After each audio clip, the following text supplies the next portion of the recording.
Welcome to Voices of Joy Voiceovers. Take a breather, relax, and enjoy the soothing, inspirational story for today. Here at Voices of Joy, we love sharing different Bible versions that you may not hear on a regular basis, or perhaps you've never heard of before. Voices of Joy family, welcome to another exciting chapter in our series, The Story of Joseph and His Brothers. Buckle up for the thrilling drama in part 2. Genesis chapter 37, verses 18 through 36. Joseph sold into slavery.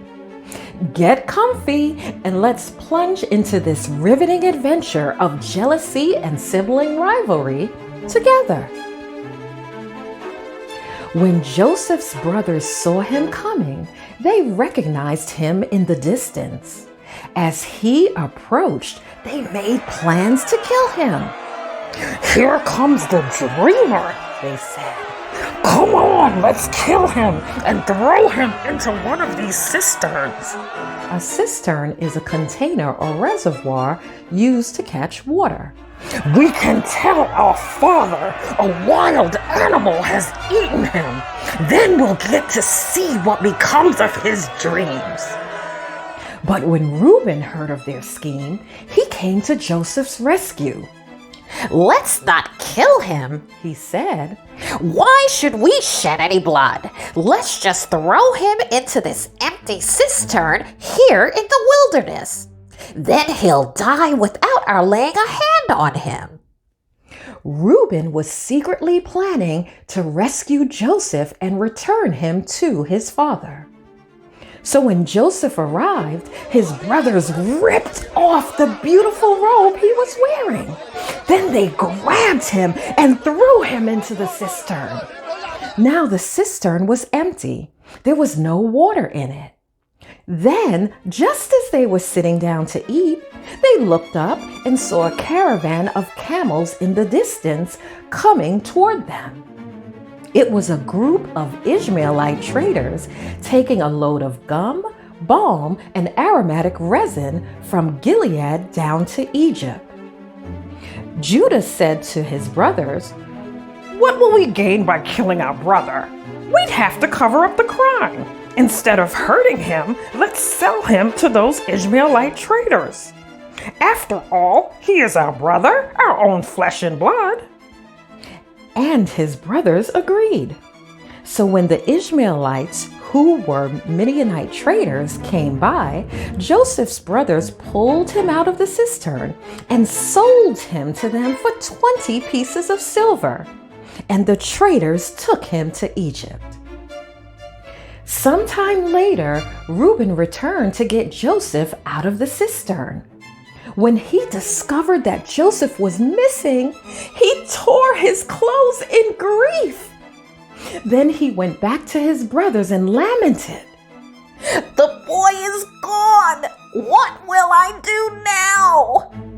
Then the brothers killed a young goat and dipped Joseph's robe in its blood. They sent the beautiful robe to their father with this message. "Look at what we found! Doesn't this robe belong to your son?" Their father recognized it immediately. "Yes," he said. "It is my son's robe. A wild animal must have eaten him. Joseph has clearly been torn to pieces."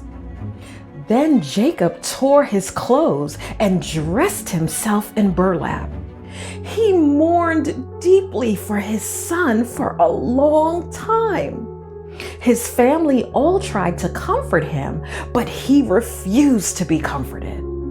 "I will go to my grave mourning for my son," he would say, and then he would weep.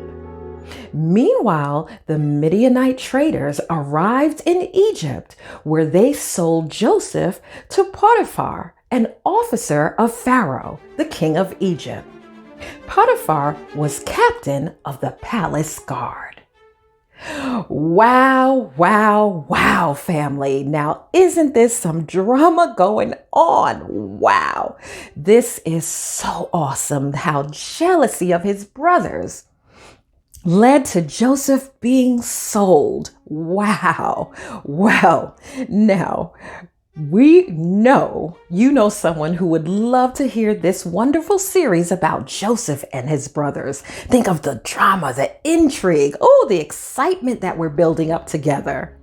So whether it's this recording or any of our other recordings featuring Bible verses and captivating stories, go ahead, share, and spread the joy of listening to the Word. Make sure you stay connected with Voices of Joy Voiceovers across all of our platforms, including YouTube, Facebook, Instagram, and TikTok. And of course, for our podcast fans, you can also catch the joy on Spotify Podcasts, Amazon Music and Audible, Apple Podcasts, iHeartRadio, Pocket Cast, or Radio Public. Don't miss out on our new recordings shared every Monday morning at 7 a.m. Eastern Standard Time. Join us for a joyful start to your week. Family, if we just send such heartfelt thank yous for spending a precious part of your day with us. You're spreading the joy by tuning in, following, subscribing, and sharing our recordings with others. Thank you for being a fantastic part of our growing community. Now, don't miss out on tuning in to next Monday's recording, part 3 of the story of Joseph and his brothers. We wish you an absolutely, extraordinarily blessed rest of your day on purpose. You truly deserve it. Until next time, this is Voices of Joy Voiceovers signing off with love.